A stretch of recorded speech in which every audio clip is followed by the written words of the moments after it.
আমন্ত্রণ দীপ্ত সংবাদে, সাথে আছি আমি তারান্নুম জুথি। শুরুতেই জানাবো সংবাদ শিরোনাম। মালয়েশিয়া নতুন করে বাংলাদেশ থেকে কর্মী নেওয়ার আশ্বাস দিয়েছে, জানালেন পররাষ্ট্রমন্ত্রী। ঢাকা বেইজিং সম্পর্ক সর্বোচ্চ পর্যায়ে উন্নীত করতে একমত দুই দেশ। অনিয়মিত শ্রমিকদের বৈধকরণ বিষয়গুলি, বিশেষ করে ৮,০০০ শ্রমিকের কর্মে যোগদানের বিষয়টি মালয়েশিয়ার প্রধানমন্ত্রী আশ্বাস দিয়েছেন। প্রধানমন্ত্রীর চীন ও মালয়েশিয়া সফরে দ্বিপক্ষীয় সম্পর্ক উন্নয়নে ভূমিকার জন্য সংসদে সর্বসম্মতিক্রমে ধন্যবাদ প্রস্তাব গৃহীত। সব অর্জন দেশের মানুষের, বলছেন তারেক রহমান। আমাদের কারোরই কোনো ব্যক্তিগত কোনো বিষয় নেই। এটি যদি কোনো কিছু অর্জন হয়ে থাকে, ভালো কোনো কিছু অর্জন হয়ে থাকে, এটি বাংলাদেশের অর্জন। কিশোরগঞ্জের আলোচিত পাগলা মসজিদের দান বাক্সে এবার মিলল রেকর্ড 15,90,00,000 টাকা। গণনায় অংশ নেন প্রায় 600 মানুষ। সময় লেগেছে 14 ঘন্টা। আমাদের এই 15,90,80,146 টাকা। তো এখন এই আজকের যে অ্যামাউন্টটা, এই অ্যামাউন্টটা আগের ওই অ্যামাউন্টের সাথে যোগ হবে। গণপরিবহনে জিপিএস ব্যবহার বাধ্যতামূলক হলে সড়কে বিশৃঙ্খলা কমবে। পর্যবেক্ষণ করা যাবে যানবাহনের গতিসীমা। সুফল পেতে আইনের কঠোর প্রয়োগের পরামর্শ। হরমুজ প্রণালীতে বাণিজ্যিক জাহাজে ইরানের ড্রোন হামলার জবাব দিয়েছে ওয়াশিংটন। পাল্টা হামলা তেহরানের, হুমকিতে দুই দেশের যুদ্ধবিরতির আলোচনা।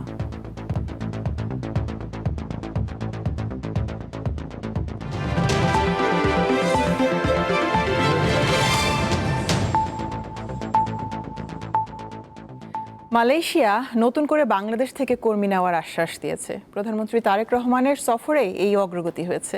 আজ এমনটাই জানালেন পররাষ্ট্রমন্ত্রী খলিলুর রহমান। বলেন, যেসব কর্মী অবৈধ হয়ে পড়েছেন তাদের ব্যাপারেও ইতিবাচক আশ্বাস পাওয়া গেছে। পররাষ্ট্রমন্ত্রী জানান, ঢাকা বেইজিং সম্পর্ক নতুন উচ্চতায় পৌঁছেছে। তিস্তা নদী ব্যবস্থাপনার বিষয়ে দ্রুত সম্ভাব্যতা যাচাই শুরু করবে বাংলাদেশ ও চীন। প্রধানমন্ত্রী হিসেবে তারেক রহমান প্রথম বিদেশ সফর করলেন মালয়েশিয়ায়। 2 দিনের সফরে তিনি দেশটির প্রধানমন্ত্রী আনোয়ার ইব্রাহিমের সঙ্গে দ্বিপক্ষীয় বৈঠক করেন। মালয়েশিয়া থেকে তারেক রহমান যান চীনে। 4 দিনের সফরে তিনি দেশটির প্রেসিডেন্ট শি জিনপিং ও প্রধানমন্ত্রী লি কিয়াং এর সঙ্গে বৈঠক করেন। প্রধানমন্ত্রীর 2 দেশ সফর নিয়ে শনিবার পররাষ্ট্র মন্ত্রণালয়ের সংবাদ সম্মেলনের আয়োজন করা হয়। এতে জানানো হয়, তারেক রহমানের মালয়েশিয়ার সফর বেশ সফল হয়েছে। শ্রম সহযোগিতার বিষয়ে নিরাপদ, নিয়মিত ও স্বচ্ছ অভিবাসনের অঙ্গীকার দুই পক্ষ পুনর্ব্যক্ত করেছে এবং অনিয়মিত শ্রমিকদের বৈধকরণ বিষয়গুলি, বিশেষ করে 8,000 শ্রমিকের কর্মে যোগদানের বিষয়টি মালয়েশিয়ার প্রধানমন্ত্রী আশ্বাস দিয়েছেন। তারেক রহমানের চীন সফরকে দ্বিপক্ষীয় সম্পর্ক এগিয়ে নেয়ার মাইল ফলক হিসেবেও দেখছে পররাষ্ট্র মন্ত্রণালয়, যেখানে গুরুত্ব পেয়েছে রোহিঙ্গা সংকট ও তিস্তা মহাপরিকল্পনার মতো বিষয়গুলো। চীন বাংলাদেশ মিয়ানমার ইকোনমিক করিডোর প্রস্তাবটি তারা করেছেন, এটা আপনারা শুনেছেন ইতিমধ্যে।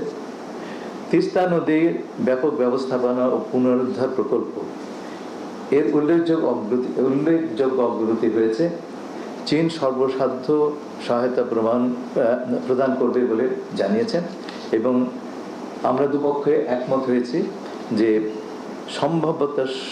সম্ভাব্যতা সমীক্ষা সেটা আমরা ত্বরান্বিত করব। China wants to be a trustworthy friend of Bangladesh for its development, not just a temporary one, but one with long-term commitment. Bangladesh চীন সম্পর্ক সর্বোচ্চ পর্যায়ে উন্নীত করতে এই 2 দেশ একমত হয়েছে বলেও জানিয়েছেন পররাষ্ট্রমন্ত্রী। অবশ্যই আমন্ত্রণ করেছে। রুবায়েত হাসান, দীপ্ত সংবাদ, ঢাকা। প্রধানমন্ত্রী তারেক রহমান বলেছেন, চীন ও মালয়েশিয়া সফরে দেশের মানুষের স্বার্থ রক্ষা নিয়ে আলোচনা হয়েছে। এই সফরের সব অর্জন দেশের মানুষের। আজ জাতীয় সংসদের অধিবেশনে যোগ দিয়ে তিনি এই কথা বলেন। 2 দেশের সাথে সম্পর্ক উন্নয়ন ও বিনিয়োগ আকর্ষণে অনন্য ভূমিকার জন্য সংসদের সর্বসম্মতিক্রমে প্রধানমন্ত্রীকে ধন্যবাদ জানিয়ে একটি প্রস্তাব গৃহীত হয়। প্রধানমন্ত্রীর সাম্প্রতিক মালয়েশিয়া ও চীন সফরকে অভূতপূর্ব সাফল্য হিসেবে উল্লেখ করা হয়। সংসদ সদস্যদের কৃতজ্ঞতা ও ধন্যবাদ প্রস্তাবের জবাবে প্রধানমন্ত্রীও তাদেরকে ধন্যবাদ জানান। দলের অবস্থান থেকে আমরা একটি স্লোগান ব্যবহার করি, সেটি হচ্ছে যে বাংলাদেশ ফার্স্ট। আমি আমার দেশের মানুষের স্বার্থ নিয়ে কথা বলার এবং সেই স্বার্থ রক্ষা করার চেষ্টা করেছি মাননীয় স্পিকার। মাননীয় স্পিকার, এখানে আমাদের কারোরই কোনো ব্যক্তিগত কোনো বিষয় নেই। এটি যদি কোনো কিছু অর্জন হয়ে থাকে, ভালো কোনো কিছু অর্জন হয়ে থাকে, এটি বাংলাদেশের অর্জন। দেশে মাদকের সবচেয়ে বড় চালান স্বরাষ্ট্রমন্ত্রীর এলাকার আশপাশ দিয়েই আসে বললেন ঢাকা ৩ আসনের বিএনপি দলীয় সংসদ সদস্য গয়েশ্বর চন্দ্র রায়। আর জাতীয় সংসদে তিনি আরও বলেন, আগে ওই পথে মাদক পাচারের সঙ্গে একটি নির্দিষ্ট নাম শোনা গেলেও এখন সেই ব্যক্তির নাম নেই। বর্তমানে কারা এই চক্র পরিচালনা করছে জানতে চান গয়েশ্বর। আরেকটা বিষয় আছে মাননীয় স্বরাষ্ট্রমন্ত্রী, আমাদের দেশের মাদকের সবচেয়ে বড় চালানা সোনার বাড়ির আশেপাশ দিয়া কক্সবাজার টেকনাফ। আগে শুনতাম বধূ, এখন তো বধূ নাই, বধূ তো বধ হয়ে গেছে গা। এখন তো ওইখানকার দায়িত্বটা কে নিছে? বাড়ির আশেপাশের লোক। স্বরাষ্ট্রমন্ত্রী তো চেনার কথা। এতদিন ওই দিক দিয়ে মাদক আসা বন্ধ হওয়া উচিত ছিল। আইন দেওয়া কোনো কিছু হয় না, আইন কার্যকরী করার জন্য সাহস লাগে, সৎ সাহস লাগে, ইচ্ছা লাগে। সুতরাং আমাদের একটা বড় চ্যালেঞ্জ এখন বাংলাদেশে। ঢাকার তুরাগ নদীতে কার্যক্রম নিষিদ্ধ আওয়ামী লীগ সমর্থক 7 জনের মরদেহ ভাসার যে খবর সামাজিক যোগাযোগ মাধ্যমে ছড়িয়েছে তা ভিত্তিহীন, এমনটাই জানিয়েছে পুলিশ। আজ সন্ধ্যায় পুলিশ সদর দপ্তর এক সংবাদ বিজ্ঞপ্তিতে বলেছে, তুরাগ নদীতে আওয়ামী লীগ ছাত্রলীগের 7 নেতাকর্মীর মরদেহ ভাসার মিথ্যা তথ্য দিয়ে জনমনে বিভ্রান্তি ছড়ানোর অপচেষ্টা চালানো হচ্ছে। প্রকৃতপক্ষে এ ধরনের কোনো ঘটনার খবর পাওয়া যায়নি। এ ধরনের মিথ্যা অপপ্রচারে বিভ্রান্ত না হওয়ার জন্য সবার প্রতি অনুরোধ জানিয়েছে বাংলাদেশ পুলিশ।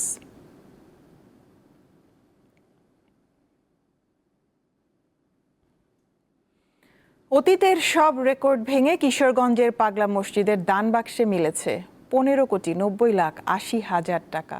43 বস্তা টাকার পাশাপাশি মিলেছে স্বর্ণ অলংকার ও বিভিন্ন দেশের মুদ্রাও।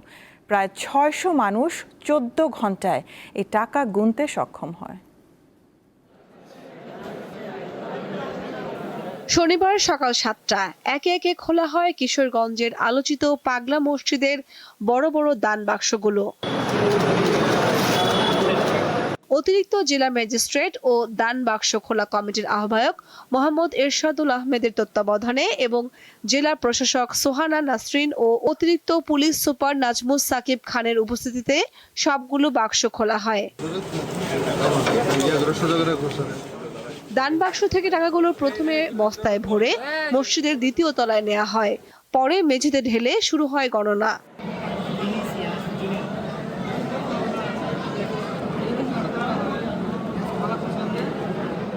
টাকা গণনায় অংশ নেন পাগলা মসজিদ সংলগ্ন মাদ্রাসার 110 শিক্ষার্থী, আল জামিয়াতুল ইমদাদিয়া মাদ্রাসার 300 জন শিক্ষার্থী, মসজিদের 33 জন স্টাফ ও রূপালী ব্যাংকের 130 কর্মকর্তা।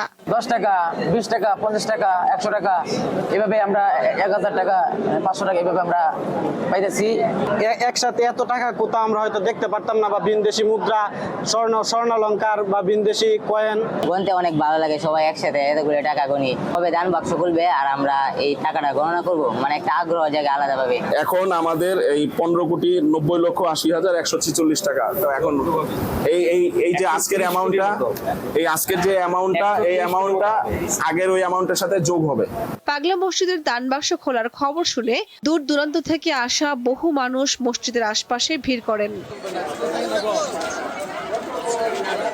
টাকা গণনা থেকে শুরু করে ব্যাংকে পৌঁছে দেয়া পর্যন্ত দায়িত্ব পালন করেন পুলিশের বেশ কয়েকজন সদস্য। গত বছরের 27 ডিসেম্বর কিশোরগঞ্জের পাগলা মসজিদের দান বাক্স খুলে পাওয়া গিয়েছিল 11,78,00,000 টাকা। বর্তমানে রূপালী ব্যাংকে মসজিদটির হিসাবে 114 কোটি টাকা রয়েছে। কামরুন নাহার, দীপ্ত, বার্তাকক্ষ। সড়কে বিশৃঙ্খলা ঠেকাতে গণপরিবহনে জিপিএস ব্যবহার বাধ্যতামূলক করেছে সরকার। এই ব্যবস্থা কার্যকর হলে গাড়ির গতিসীমা তদারকির পাশাপাশি অনিয়ম কমবে। এই বিষয়ে সরকারের নির্দেশনা না মানলে যানবাহনের রুট পারমিট বাতিল সহ কঠোর পদক্ষেপ নেওয়ার কথা জানান সংশ্লিষ্টরা। আগামী 1 আগস্ট থেকে দেশের সব গণপরিবহনে জিপিএস ডিভাইস সংযুক্ত করা এবং তা সচল রাখা বাধ্যতামূলক করা হয়েছে। জিপিএস অর্থাৎ গ্লোবাল পজিশনিং সিস্টেম হলো একটি স্যাটেলাইট ভিত্তিক নেভিগেশন প্রযুক্তি, যা মহাকাশে থাকা স্যাটেলাইটের মাধ্যমে ভূপৃষ্ঠের যে কোনো বস্তুর বা ব্যক্তির ভৌগোলিক অবস্থান, দিক, গতি এবং সময় নির্ধারণে কাজ করতে পারে। নিরাপদ সড়ক ও পরিবহন ব্যবস্থাপনা নিশ্চিত করতে Bangladesh road transport authority BRT এর নতুন নির্দেশনা অনুযায়ী যানবাহনের নিবন্ধন ও ফিটনেস নবায়নের জন্য জিপিএস বাধ্যতামূলক করা হয়েছে। থাকাটা বেটার কেন? এটা থাকলে একটা মালিকের সম্পদ জানা থাকলো যে গাড়িটা আমার এখানে আছে, কোম্পানিরও জানা থাকলো যে আমার এই কোম্পানির এই গাড়িটা আমার চলতেছে। এটা অনেক ভালো হবে যে চুরি মুড়ি করে নিয়ে গেলে জিনিসগুলো আমরা পেয়ে যাবো জিপিএস থাকলে। গণপরিবহনে অনেক সময় যাত্রীরা ভোগান্তিতে পড়েন, নির্যাতনের শিকার হন নারী যাত্রীরা, আবার দুর্ঘটনার পর অনেক সময় ধরা ছোঁয়ার বাইরে থাকে সংশ্লিষ্টরা। কিন্তু জিপিএস ব্যবহারে পরিস্থিতি পরিবর্তনের আশা যাত্রীদের। কোথায় গাড়ি অবস্থান করতেছে বা কোথায় এখন বর্তমানে আছে সবকিছু এটা ডিটেলস জানা যাবে। সেক্ষেত্রে এটা নারীদের জন্য অনেক সুবিধা হবে। জনগণ যেমন পাবলিক ট্রান্সপোর্টে যেভাবে চলাফেরা করে অনেকখানি রিস্ক নিয়ে তাদেরকে চলতে হয়, তো এটা যদি জিপিএস ট্র্যাকারের মাধ্যমে যদি সবসময় তদন্ত করা হয় তাহলে অবশ্যই আমরা উপকৃত হব। বিশেষজ্ঞরা বলছেন শুধু জিপিএস বাধ্যতামূলক করলেই হবে না, রাখতে হবে নিয়মিত তদারকির ব্যবস্থা। স্ট্যাটাস যদি শেয়ার করা হয় তাহলে যাত্রীও কিন্তু অ্যাপের মাধ্যমে দেখতে পারবে যে তার নেক্সট বাসটা কোথায় আছে, কতক্ষণ লাগতে পারে, তাহলে কিন্তু সে দেখা যায় তার সেভাবে প্ল্যান করতে পারে, ট্রিপ প্ল্যান করতে পারে। ওভারঅল সিকিউরিটি একটা ব্যাপার রয়েছে যে আসলে যাত্রী নিরাপত্তা বলেন, তারপরে ভেহিকেল ফ্লিট ম্যানেজমেন্ট বলেন, সবগুলোতে কিন্তু আমরা একটা ভালো সুবিধা পাবো। ভেহিকেল ট্র্যাকিং সিস্টেমটা ভিটিএসটা ইউজ করতে পারি, যে কিনা স্পিডটাও মেজার করতে পারে। সেক্ষেত্রে দেখা যাবে যে ওভার স্পিডিং বা রেকলেস ড্রাইভিং যদি হয় সেটাও কিন্তু আমরা বের করতে পারবো। জিপিএস ব্যবহারের মাধ্যমে সড়কে শৃঙ্খলা ফিরিয়ে আনা সম্ভব হবে বলে মনে করেন বাস মালিক সমিতির এই নেতা। আমরা স্পিড লিমিট করার জন্য অনেক চেষ্টা করছি, কিন্তু সেটা জায়গায় জায়গায় ব্যর্থ হয়, আমরা জানতে পারি না। এটার মাধ্যমে করা যাবে। মোরওভার গাড়িটা কোন রুটে যাচ্ছে, যানজটে আছে কিনা, কোন লোকেশনে চলতেছে, বা মালিকের জ্ঞাতার্থের বাহিরে কোথাও অগোচরে কোথাও চলছে কিনা, অনৈতিকভাবে এটা কোনো রাস্তা ব্যবহার করতেছে কিনা। তাছাড়া এটা লোকেশন জানা, এটা সার্বিকভাবে একটি উপকৃত এবং ভালো দিক দুর্ঘটনা কমানো এবং শৃঙ্খলায়নের ক্ষেত্রে। সরকারি নির্দেশনা মেনে জিপিএস সংযুক্ত না করলে বা সচল না রাখলে নেওয়া হবে আইনগত ব্যবস্থা। দিলশা দানি, দীপ্ত সংবাদ, ঢাকা। জাতীয় বাজেটে সৃজনশীল অর্থনীতিকে অন্তর্ভুক্ত করে মোট 800 কোটি টাকার কর্মপরিকল্পনা গ্রহণ করেছে সরকার। তরুণদের কর্মসংস্থান সৃষ্টি ও সংস্কৃতির বিকাশ ঘটিয়ে 2034 সালের মধ্যে $1 ট্রিলিয়ন অর্থনীতি গড়ার লক্ষ্য নির্ধারণ করা হয়েছে। অর্থমন্ত্রী বলছেন, সৃজনশীল খাতে প্রয়োজনে বরাদ্দ এবং সহায়তা দুটোই বাড়াবে সরকার। তবে সৃজনশীল খাতে সরকারি অর্থায়ন নিয়ে চিন্তিত তরুণ উদ্যোক্তারা। 2026-27 অর্থবছরের প্রথমবারের মতো সৃজনশীল অর্থনীতি বা ক্রিয়েটিভ ইকোনমিকে বিশেষ গুরুত্ব দেওয়া হয়েছে, যার লক্ষ্য হলো মোট দেশজ উৎপাদন বা জিডিপিতে এই খাতের অবদান 1.5% উন্নীত করা এবং 5 লাখ নতুন কর্মসংস্থানের সুযোগ সৃষ্টি করা।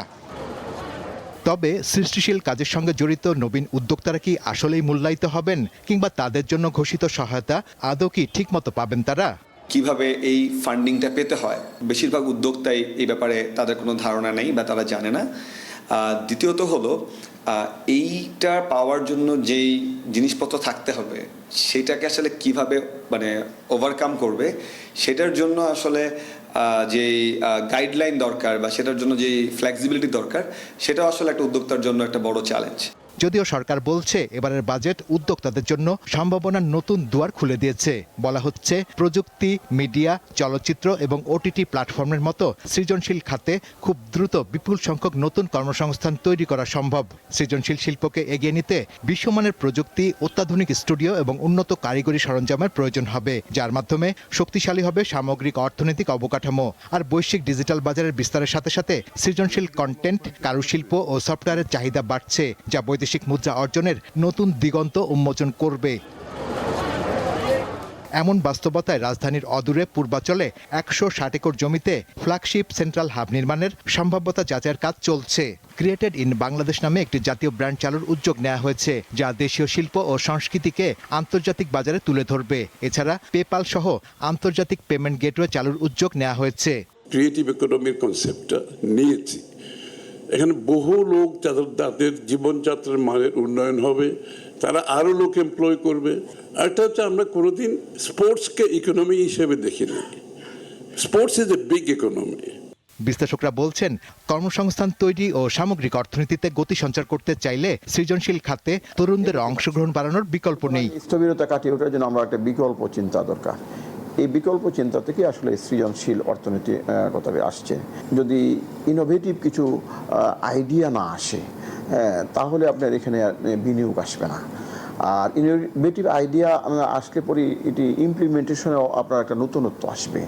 বাজেটে ফ্রিল্যান্সার ও কন্টেন্ট ক্রিয়েটরদের জন্য কোনো কাগজপত্র ছাড়াই বিদেশ থেকে $5,000 পর্যন্ত আয় নির্বিঘ্নে দেশে আনার সুবিধা রাখা হয়েছে। শাহরিয়ার ইমন, দীপ্ত সংবাদ, ঢাকা। কুমিল্লার 14 গ্রামে ঢাকা চট্টগ্রাম মহাসড়কের ডিভাইডারে লাগানো সৌন্দর্যবর্ধক অনেক গাছ কেটে ফেলা হয়েছে। সড়ক ও জনপথ বিভাগের এই গাছ কাটার ঘটনায় স্থানীয়রা ক্ষোভ প্রকাশ করেছেন। এ নিয়ে থানায় মামলা হয়েছে। বিস্তারিত জানাচ্ছেন শাকিল মোল্লা। ঢাকা চট্টগ্রাম মহাসড়কের কুমিল্লার 14 গ্রাম উপজেলার শামুকসার এলাকায় ডিভাইডারে বিভিন্ন প্রজাতির গাছ ছিল। এই গাছগুলো পরিবেশের ভারসাম্যর পাশাপাশি সড়কে উল্টাপথ থেকে চলাচলকারী বিভিন্ন যানবাহনের হেডলাইটের আলো চালকদের চোখে পড়া আটকাতো। এতে রাতে চালকদের জন্য মহাসড়ক অনেকটাই নিরাপদ ছিল। গত বুধবার গভীর রাতে দুর্বৃত্তরা এই গাছগুলো কেটে নিয়ে যায়। এতে চালক ও স্থানীয়দের মধ্যে দেখা দিয়েছে চরম ক্ষোভ। আমাদের এই গাছগুলো কেন কাটা হয়েছে, আমাদের এই গাছগুলো সুস্থ তদন্ত করে এগুলো আইনের আওতা আনে বিচার করা হোক। গাছগুলো তো অনেক উপকারের ছিল, আর যখন সৌন্দর্যটা পুরো ইউরোপ ছিল, যখন আপনার ইয়েগুলা ফুলগুলো যখন ফুটতো পুরো ইউরোপের মতো লাগছিল এই জায়গাটা, কিন্তু এখন এই গাছগুলো আর এই বিলবোর্ড শু করার জন্য গাছগুলো কেটে নিছে। এই ঘটনায় পরিবেশের ভারসাম্য ও সড়কের নিরাপত্তা নিয়ে উদ্বেগ প্রকাশ করেন স্থানীয়রা। তো বেআইনিভাবে অন্যায় করতেছে, এক হিসাবে এটা তো সরকারি গাছ লাগাইছে, এটা তো অন্যায় করতেছে। আর যাদের সিমেন্টের ভিতরে তাদের যাইছেন কি আমরা মাটি টেডি কাটে ইয়ে করি, রাস্তা সাইড থেকে মাটি গাড়ি লইছে, সড়কের ক্ষতি। আর গাছগুলো ছিল এগুলো কাটি কেটে নিয়ে যেতে আছে, দিনে কাটি নিয়ে যেতে কোনো প্রতিবাদ নেই প্রশাসনের। কুমিল্লা সড়ক ও জনপথ বিভাগের নির্বাহী পরিচালক জানান, এই ডিভাইডারের গাছগুলো পরিবেশের ভারসাম্য ও চালকদের নিরাপত্তার কথা বিবেচনা করেই রোপণ করা হয়েছে। এক পাশে গাড়ি হেড দিলে আমাদের ডিস্টার্ব হয়, এই গাছগুলো থাকার কারণে আমাদের উপকার হয়। হেড দিলে এই সাইডের গাড়ির লাইটগুলো ওই সাইডের গ্লাসে যায় পড়ে না, গাছগুলো থাকার কারণে এই সুবিধাটা হয় আমাদের। আমরা যে ছোট গাড়িগুলোতে অনেক ডিস্টার্ব হয়, রাত্রে যখন হেডলাইট মারে তখন আমাদের উল্টা দিক থেকে লাইটটা চোখে পড়লে আমাদের গাড়ি চালাইতে সমস্যা হয়। 14 গ্রাম থানা ভারপ্রাপ্ত কর্মকর্তা জানান, এই গাছ কাটার বিষয়ে 14 গ্রাম থানায় মামলা হয়েছে। দায়ীদের গ্রেফতারে পুলিশি অভিযান অব্যাহত রয়েছে। পাওয়ার সাথে সাথে আমরা মামলা রুজু করে আমাদের তদন্ত টিম অলরেডি বাইরে আছে, অভিযান টিম বাইরে আছে। আমরা যারা গাছ কাটার সাথে সম্পৃক্ত আছে তাদেরকে শনাক্ত করে আমরা খুব দ্রুত আইনের আওতায় নিয়ে আসতে পারবো ইনশাল্লাহ। এই ঘটনায় পরিবেশের ভারসাম্য ও সড়কের নিরাপত্তা নিয়ে উদ্বেগ প্রকাশ করেন স্থানীয়রা। তাদের দাবি, জড়িতদের দ্রুত শনাক্ত করে আইনের আওতায় এনে দৃষ্টান্তমূলক শাস্তি নিশ্চিত করা। শাকিল মোল্লা, দীপ্ত টিভি, কুমিল্লা। নরসিংদীতে কুকুরের গলায় ইট বেঁধে সেতু থেকে নদীতে ফেলে দেওয়ার ঘটনায় ক্ষোভ ও হতাশা প্রকাশ করেছেন স্থানীয়রা। তারা বলছেন, পশুর প্রতি এ ধরনের আচরণ কোনোভাবেই গ্রহণযোগ্য নয়। দীপ্ত টিভির আজকের জনতার কথায় এমনটি উঠে এসেছে।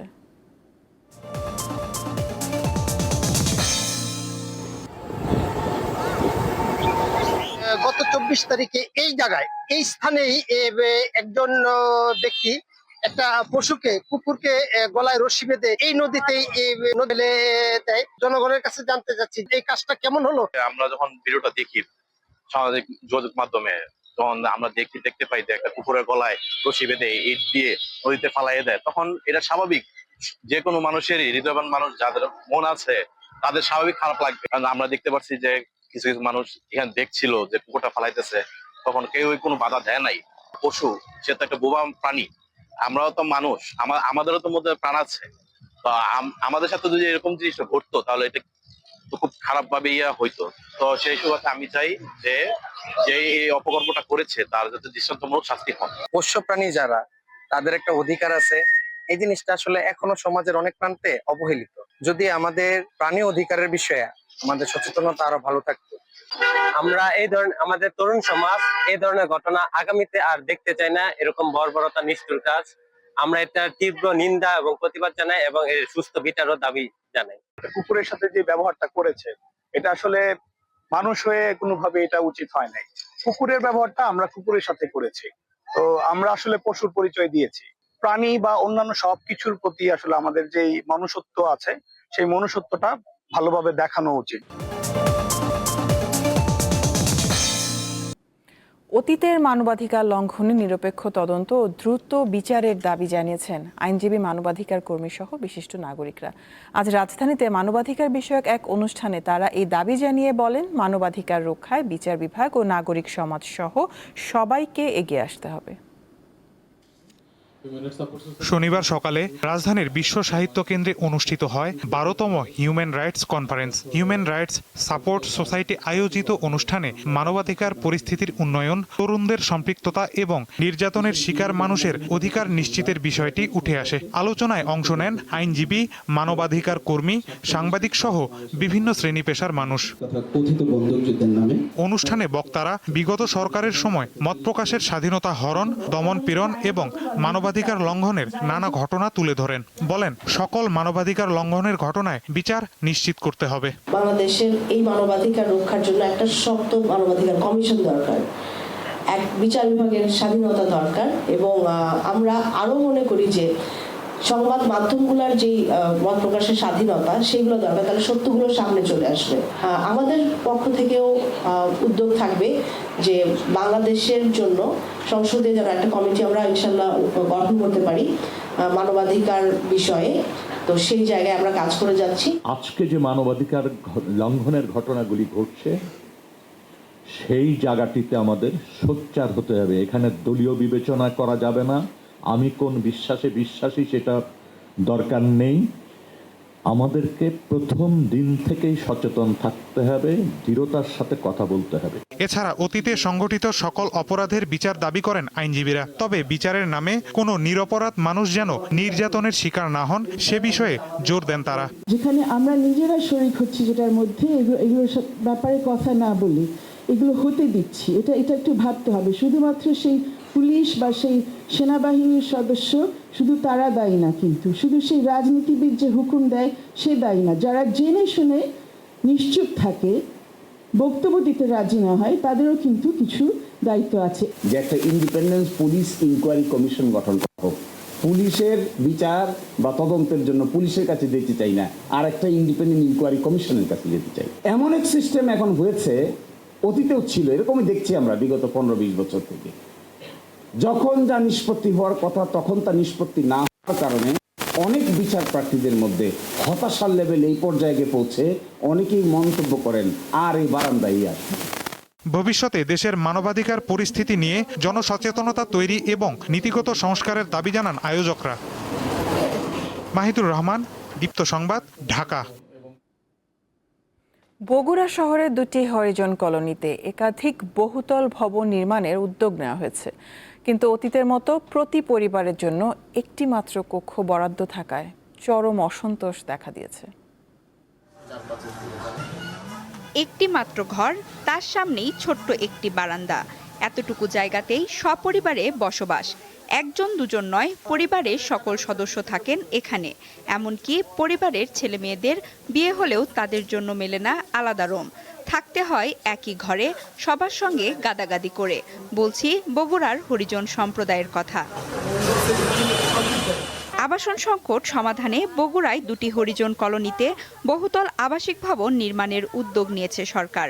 প্রকল্পের কাজ শুরু হলেও এ নিয়ে দেখা দিয়েছে চরম অসন্তোষ, কারণ বহুতল ভবনেও পরিবার প্রতি বরাদ্দ রাখা হয়েছে একটি মাত্র কক্ষ। ওই একটাই রুম যদি করেন তাহলে প্রচুর মতো জীবন যাপন আগেও যাচ্ছিল, এখনো তাই হলো। সেটা করাচ্ছে না করাই ভালো। মেয়ে বেতার বউ নিয়ে থাকতে পারবো একটা ঘরে? সম্ভব। বলেন, তাহলে আমাদের ঘর ভাঙে কি লাভ হলো? জোয়ান মেয়ে ছেলে বড় হচ্ছে, তা কি ছেলের বউকে নিয়ে ছেলেকে নিয়ে ঘুমানো যাবে? সেরকম এখনো ছোট আছে নিয়ে ঘুমাচ্ছি, বড় হলে তখন কি করে পড়ে? একই ঘরে যেরকম আগে থাকতাম সেই পরিবেশে তো আবার ওই পরিবেশেই চলে আসবে। বিল্ডিং করলে আমাদের কোনো সুবিধা পেলাম না। আমাদের বলছে তোমাদের 3টা করে রুম দিবে, এই কথা বলে আমাদের ভাঙছে। আমরা চাই 3টা করে, আমাদের রুম না দিলে আমরা তখন আমাদের যেভাবে রুম ছিল সেভাবে বানাই দিতে বলে। আগের পৌর যে ভবনগুলো আছে দেখেন আপনি, রান্নাঘরও আছে, একটা রুম আছে, আর ছোট্ট একটা বারান্দা আছে খাওয়া দাওয়া করতে। খালি কি বাথরুম একটা যোগ হচ্ছে আমাদের, তার সাথে আর কিছু যোগ হচ্ছে না।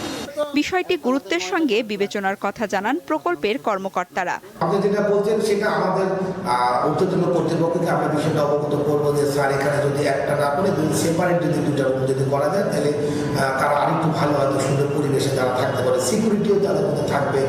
হরিজন সম্প্রদায়ের মানুষের প্রত্যাশা সরকার তাদের আবাসন সমস্যা সমাধানে কার্যকর পদক্ষেপ নেবে, যেখানে মর্যাদাপূর্ণ ও মানবিক আবাসন নিশ্চিত হবে।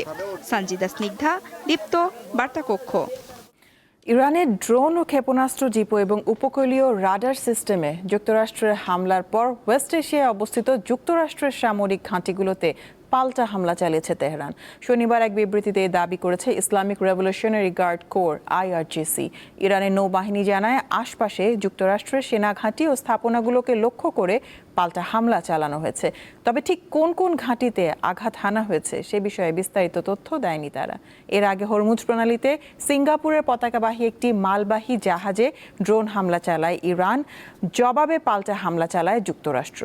এই অবস্থায় যুদ্ধবন্ধে যুক্তরাষ্ট্র ইরানের মধ্যে চলমান শান্তি আলোচনা অনিশ্চয়তায় পড়েছে।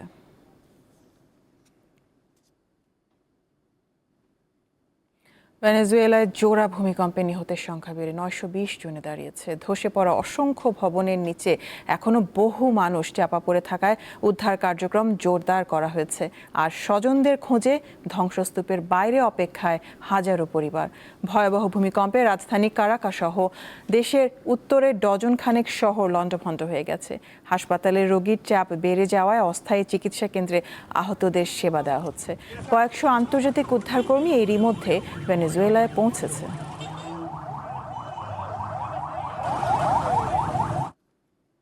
বিআরবি কেবলস নিবেদিত ফিফা ওয়ার্ল্ড কাপ 2026।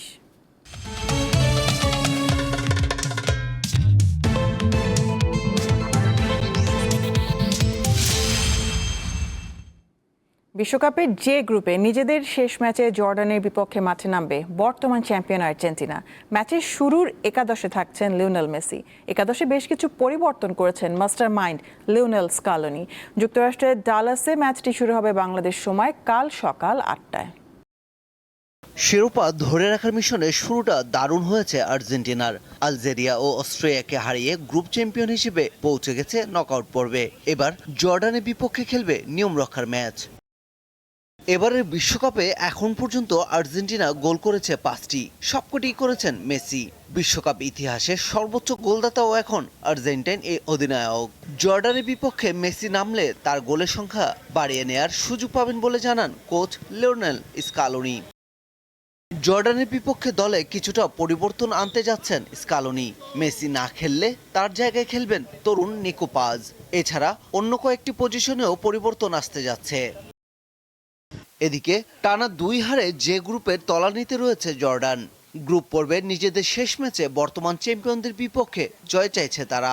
তবে আর্জেন্টিনার মতো দলের বিপক্ষে কাজটি সহজ হবে না বলেও স্বীকার করেন দলটির হেড কোচ। পারভেজ খোকন, দীপ্ত স্পোর্টস।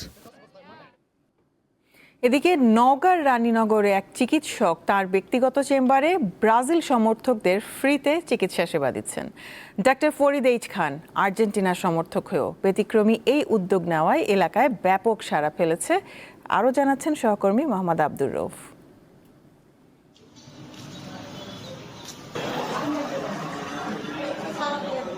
বিশ্বকাপ ফুটবল উপলক্ষে বিভিন্ন ফুটবল প্রেমী সমর্থকরা বিভিন্ন ধরনের ব্যতিক্রমী কর্মকাণ্ড করে আসছে।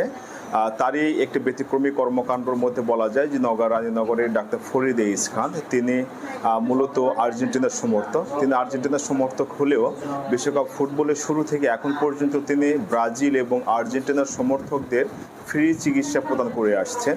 যেসব ব্রাজিল ও আর্জেন্টিনার সমর্থকরা তার কাছে আর্জেন্টিনা এবং ব্রাজিল ফুটবল দলের জার্সি পরে আসছে, তাদেরকে তিনি ফ্রি চিকিৎসা দিচ্ছেন এবং তার এই ব্যতিক্রমী কর্মকাণ্ড এলাকায় ব্যাপক সাড়া ফেলেছে। শুধু যুবক সমাজ নয়, বিভিন্ন স্থানের যে গরিব অসহায় মানুষ যারা রয়েছে তারাও ব্রাজিল কিংবা আর্জেন্টিনার জার্সি পরে এসে ডাক্তার ফরিদ এইস খানের কাছ থেকে ফ্রি চিকিৎসা নিচ্ছেন। যে ব্রাজিলের জন্য ফ্রি চিকিৎসা, সেটা দেখার জন্য আমি আসছি এখানে। তা আসে দেখলাম ব্রাজিলরা সবাই আসছে, ভালোই লাগলো দেখে। আর ফরিদ ভাই এই উদ্যোগটা খুবই সুন্দর, যে মানে এই বিশ্বকাপ মানে মূলত বিশ্বকাপের জন্য আপনার ফ্রি চিকিৎসা ব্রাজিলদের জন্য। এবারে বিশ্বকাপে বিভিন্ন ধরনের হচ্ছে ব্যতিক্রম অনেক কিছুই দেখতেছি, যে আসলে এখানে ডাক্তার ফরিদ এইস খান যে ব্রাজিল এবং আর্জেন্টিনাদের যে ফ্রি চিকিৎসা দিচ্ছে, এটা হচ্ছে আসলে ব্যতিক্রম। আমি কখনো দেখি নাই, এটা প্রথম দেখতেছি। বিশ্বকাপ ফুটবল উপলক্ষে ডক্টর ফরিদ আমাদের ফ্রি চিকিৎসা দিচ্ছে যারা ব্রাজিল এবং আর্জেন্টিনার জার্সি পরে আছি। তো এই জন্য আমিও আসলাম এবং আমার ফ্রেন্ডকেও নিয়ে আসলাম যে ব্রাজিলের জার্সি পরে আছে। বিশ্বকাপ উপলক্ষে ব্রাজিল আর্জেন্টিনা ফ্যানদের জন্য ফ্রি চিকিৎসার ব্যবস্থা করেছেন। আমরা এখানে চিকিৎসা নিতে আসছি, এখানে উনি খুব ভালোভাবে আমাদের দেখছেন, ফ্রি চিকিৎসা দিচ্ছেন। বিশ্বকাপ ফুটবল উপলক্ষে ডক্টর ফরিদ যে সেবা দিচ্ছেন এলাকায়, সেটা ব্যাপক প্রভাব ফেলছে এবং এলাকার বিভিন্ন গরিব অসহায় মানুষ ওনারা আসছেন এটা শুনে। তার এমন ব্যতিক্রমী কর্মকাণ্ড ইতিমধ্যে যুব সমাজে একটি আলোড়ন সৃষ্টি করেছে। আমি প্রত্যেক শুক্রবার রানীনগরে চেম্বার করছি বিশ্বকাপ উপলক্ষে। আমি যদিও আর্জেন্টিনার ডাইহার্ড ফান, বাট আমার এবারের বিষয়টা হচ্ছে যে আমার যে চেম্বারে আমি ব্রাজিলের ফ্যানদের জন্য সম্পূর্ণ ফ্রিতে চিকিৎসা সেবা চালু রেখেছি। এটা বিশ্বকাপ চলা পর্যন্ত যেই ব্রাজিলের সাপোর্টার জার্সি পরে আমার চেম্বারে আসবে তার জন্য আমার ভিজিট সম্পূর্ণ ফ্রি। বিশ্বকাপ ফুটবল খেলা চলাকালীন সময়ে তার এমন ব্যতিক্রমী কর্মকাণ্ড, অর্থাৎ ব্রাজিল ও আর্জেন্টিনার জার্সির পরিহিত রোগীদের তিনি ফ্রি চিকিৎসা দিয়ে আসবেন, এমনটি জানিয়েছেন। মোহাম্মদ আব্দুর রউফ, দীপ্ত নিউজ। শেষ করব দীপ্ত রাতের সংবাদ, শিরোনামগুলো জানাবো আরো একবার। মালয়েশিয়া নতুন করে বাংলাদেশ থেকে কর্মী নেওয়ার আশ্বাস দিয়েছে, জানালেন পররাষ্ট্রমন্ত্রী। ঢাকা বেইজিং সম্পর্ক সর্বোচ্চ পর্যায়ে উন্নীত করতে একমত দুই দেশ।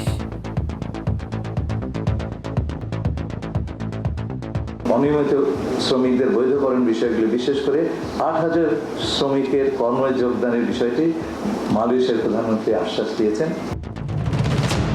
প্রধানমন্ত্রী চীন ও মালয়েশিয়া সফরে দ্বিপক্ষীয় সম্পর্ক উন্নয়নে ভূমিকার জন্য সংসদে সর্বসম্মতিক্রমে ধন্যবাদ প্রস্তাব গৃহীত। সব অর্জন দেশের মানুষের, বলছেন তারেক রহমান। আমাদের কারোরই কোনো ব্যক্তিগত কোনো বিষয় নেই। এটি যদি কোনো কিছু অর্জন হয়ে থাকে, ভালো কোনো কিছু অর্জন হয়ে থাকে, এটি বাংলাদেশের অর্জন। কিশোরগঞ্জের আলোচিত পাগলা মসজিদের দান বাক্সে এবার মিলল রেকর্ড 15,90,00,000 টাকা। গণনায় অংশ নেন প্রায় 600 মানুষ।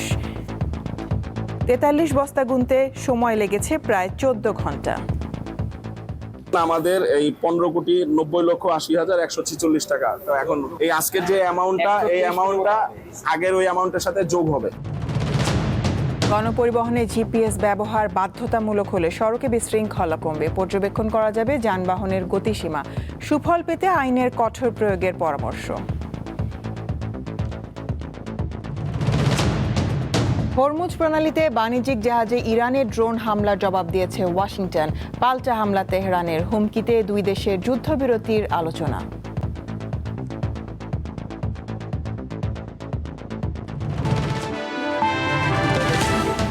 এই ছিল এখনকার মতন। আমি তারান্নুম জুথি বিদায় নিচ্ছি। দর্শক, আরো তথ্য বিনোদনের সংবাদ জানতে যুক্ত থাকুন দীপ্ত টিভি ডিজিটাল প্ল্যাটফর্মগুলোতে। এতক্ষণ সাথে থাকার জন্য ধন্যবাদ সবাইকে।